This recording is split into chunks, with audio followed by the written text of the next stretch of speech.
Hezbollah ने अपने पूरे इतिहास में आज तक जो काम नहीं किया था, आज वो काम भी हिजबुल्लाह की तरफ से कर दिया गया है। दरअसल आपको मालूम ही है कि अमेरिका और इजराइल मिडिल ईस्ट में ईरान और ईरान के संगठनों को कमजोर करने के लिए लगातार हमले कर रहे हैं। लेकिन इजराइल और अमेरिका के हमलों से ना तो ईरान कमजोर हो रहा है और ना ही ईरान के संगठन, बल्कि ईरान भी मजबूत हो रहा है और ईरानी संगठन भी नए से नए हथियारों से इजराइल के ऊपर हमले कर रहे हैं। दरअसल खबर यह है कि हिजबुल्लाह ने अपने पूरे इतिहास में आज तक किसी भी बड़ी मिसाइल से इजराइल के ऊपर हमला नहीं किया था, लेकिन आज पहली बार 1 टन वारहेड वाली मिसाइल से हिजबुल्लाह ने लेबनान के बॉर्डर से इजराइल के ऊपर हमला कर दिया है। जी हां, 1 टन वारहेड यानी 1 टन गोला बारूद लेकर जो मिसाइल जाती है, उस मिसाइल से पहली बार हिजबुल्लाह ने इजराइल के ऊपर हमला किया है। हिजबुल्लाह ने यह हमला इजराइल के पलमाचिम एयरपोर्ट पर किया, साथ ही साथ वहीं पर एक मिसाइल ठिकाना भी है इजराइल का, उस पर 1 टन वारहेड वाली मिसाइल से हिजबुल्लाह ने पहली बार इतिहास में हमला किया है। अभी तक हिजबुल्लाह जो हमले कर रहा था वो रॉकेट से करता था, ड्रोन से करता था। रॉकेट अपने साथ ज्यादा गोला बारूद लेकर नहीं आ पाता है, लेकिन पहली बार 1 टन गोला बारूद लेकर आने वाली मिसाइल से हिजबुल्लाह ने इजराइल के ऊपर हमला कर दिया है। अब ये मिसाइल हिजबुल्लाह के पास कहां से आई? क्या हिजबुल्लाह खुद अपनी मिसाइलें बना रहा है या फिर हिजबुल्लाह को किसी ने मदद की है? ईरान या फिर रशिया या फिर उत्तर कोरिया, किसने इतनी बड़ी मिसाइल हिजबुल्लाह को दी है?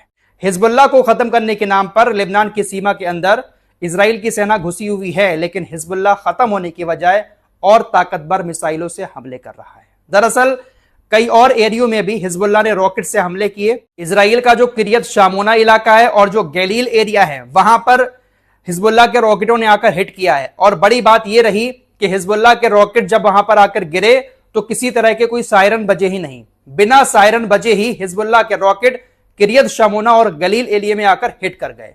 जब भी इजराइल के ऊपर हमला होता है तो सायरन बजते हैं, सायरन बजने के साथ ही लोग बंकरों में जाकर छिपना शुरू कर देते हैं। लेकिन हिजबुल्लाह ने आज जो हमले किए हैं गलील और किरियत शामोना इलाके में, वहां पर सायरन बजे ही नहीं। बहुत ज्यादा नुकसान की खबर है, हालांकि किसी की मौत नहीं हुई, कोई घायल नहीं हुआ इजरायली मीडिया की रिपोर्ट के मुताबिक, लेकिन इन दोनों इलाकों में नुकसान बहुत ज्यादा हुआ है। साथ ही साथ जो पलमाचिम एयरबेस पर जो हमला किया भारी मिसाइल से, उसको लेकर अभी तक खबर सामने नहीं आई है कि वहां पर कितना नुकसान हुआ है। इतनी बड़ी मिसाइल हो सकता है इंटरसेप्ट कर लिया हो, क्योंकि वहां पर मिसाइल ठिकाना भी है इजराइल का, तो एयर डिफेंस सिस्टम वहां पर तगड़ा लगाया हुआ है। लेकिन हिजबुल्लाह लगातार अब इजराइल को निशाना बना रहा है। इस जंग की वजह से इजरायली यहूदियों की हालत कैसी हो चुकी है, आइए इस खबर के जरिए आपको बताता हूं। दरअसल आपको मालूम ही है कि जब भी इजराइल की तरफ कोई हमला होता है तो सायरन बजना शुरू हो जाते हैं। अब इस सायरन का फायदा उठाकर इजराइल के यहूदी कहीं ना कहीं चोरी पर उतर आए हैं। दरअसल बहुत सारे यहूदी रेस्टोरेंट में खाना खाने जाते हैं या कोई कैफे है तो वहां पर जाकर नाश्ता पानी करते हैं। नाश्ता पानी करने के बाद, खाना खाने के बाद इजराइल के यहूदी इंतजार में बैठे रहते हैं कि कब इजराइल के ऊपर हमला हो और कब सायरन बजे। जैसे ही इजराइल के ऊपर हमला होता है, सायरन बजते हैं, इजरायली यहूदी रेस्टोरेंट छोड़कर भागकर बंकरों में छुप जाते हैं और पैसा देते ही नहीं है। इजरायली मीडिया की रिपोर्ट के मुताबिक इजराइल के अंदर जो रेस्टोरेंट मालिक है, उनका कहना है कि यहां पर लोग आते हैं, खाना खाते हैं और खाना खाने के बाद इंतजार करते हैं कि कब हमला हो, कब सायरन बजे और कब वो भागे। पैसे नहीं देते हैं, सायरन बजते ही भागकर बंकरों में छुपने के लिए चले जाते हैं। इससे हमें बहुत बड़ा नुकसान हो रहा है। तो इस तरह की हालत हो चुकी है इन इजरायलियों की।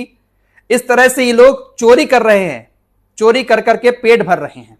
ये हालत हो गई है इनकी इस जंग के दौरान। अब सरकार की तरफ से ऑर्डर दिया हुआ है कि जैसे ही सायरन बजें, आप कहीं पर भी हो भागकर बंकरों में छिप जाएं। 1-1, 2-2 किलोमीटर के अंदर बंकर बने हुए हैं, तो जो जहां पर भी होता है फटाक से बंकर में जाकर छुप जाता है। सब कुछ छोड़ छाड़ कर, पैसे ना देकर, रेस्टोरेंट मालिक का नुकसान करके बंकरों में जाकर ये लोग छिप रहे हैं। हिजबुल्लाह के अलावा यमन के हूतीज भी इस जंग में खुलकर आ चुके हैं। साथ ही साथ इराक के अंदर जो ईरानी समर्थित संगठन है, उसने भी लगातार अपने हमले शुरू कर दिए हैं। अब 24 से 48 घंटे के अंदर अमेरिकी दूतावास जो इराक के अंदर बना हुआ है, उस पर इराकी मिलिशिया जो ईरान का समर्थित ग्रुप है, वो हमला कर सकता है।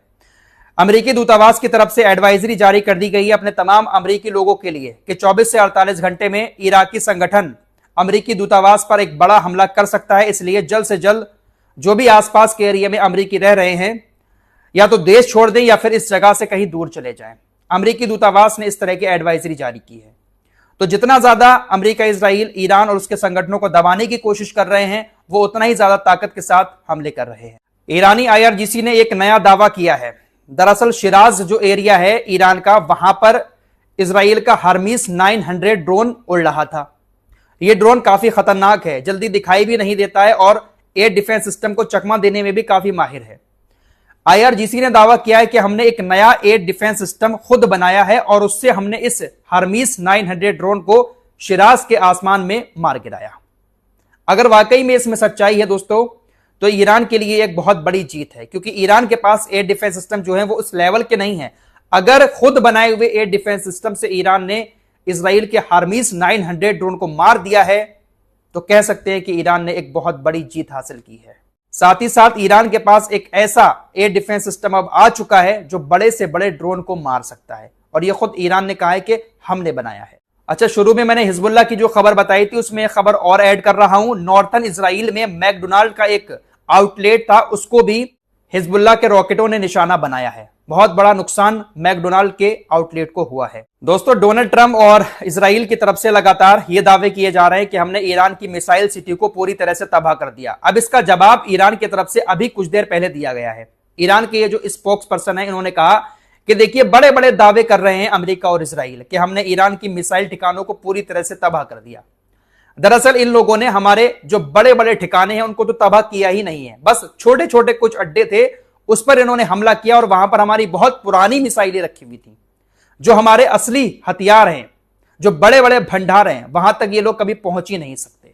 ये बड़ी बात IRGC के स्पोक्स पर्सन ने कही है। और भी बातें कही इजरायली अमेरिका के जो दावे हो रहे हैं उसको लेकर। इन्होंने कहा कि दुश्मन कुछ भी कर ले, हमारे मेन ठिकानों तक कभी पहुंच ही नहीं पाएगा। ईरान की मिसाइलों ने कुवैत के अंदर, सऊदी अरब के अंदर अमेरिकी ठिकानों का क्या हाल किया है, अब सैटेलाइट इमेजेस सामने आ चुकी हैं। सारी की सारी सैटेलाइट इमेजेस आपकी स्क्रीन पर हैं। ये वो ठिकाने हैं अमेरिका के जहां पर अमेरिका की सेना तैनात थी, अमेरिका के लड़ाकू विमान तैनात थे। कुवैत और सऊदी अरब के अंदर सबके सब तबाह हो चुके हैं। आप लोग तस्वीरों में देख सकते हैं कैसे जले हुए नजर आ रहे हैं।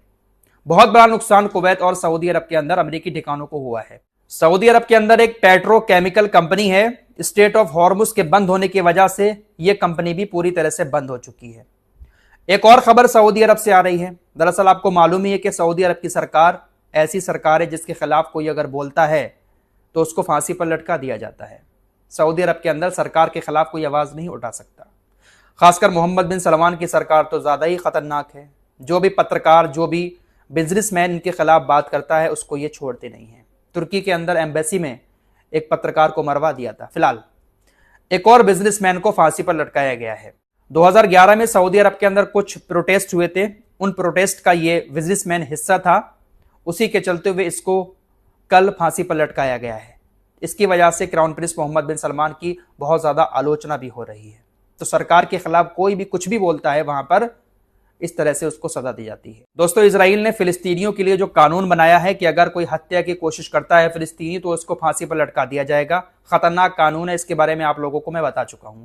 सीरिया के अंदर भी इसको लेकर रात बहुत ज्यादा विरोध प्रदर्शन हुए हैं। सीरिया के लोग तो ये कह रहे हैं अपनी सरकार से कि आप जाओ इजराइल से लड़ो, गाजा के लोगों की मदद करो, ईरानियों की मदद करो। लेकिन अल जुलानी जो है सीरिया के राष्ट्रपति, वो इस जंग से अपने आप को दूर रखे हुए हैं। फिलहाल सऊदी अरब और कुछ और अरबी देशों ने इजराइल के इस नए कानून की निंदा की है। ये लोग तो निंदा करने में ही इतना टाइम लगा देते हैं, इजराइल के ऊपर एक्शन क्या लेंगे।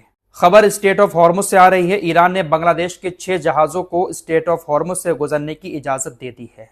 पिछली वीडियो में आपको बताया कि मलेशिया के जहाज भी अब स्ट्रेट ऑफ हॉर्मुज से गुजरेंगे बिना टैक्स दिए। तो जो देश ईरान के करीब आ रहे हैं उनको ईरान स्ट्रेट ऑफ हॉर्मुज से निकलने की इजाजत दे रहा है। फिलहाल के लिए इतना ही। कुछ और लेटेस्ट अपडेट के साथ फिर हाजिर होंगे। चैनल को सब्सक्राइब करके हमारे साथ जुड़े रहिए।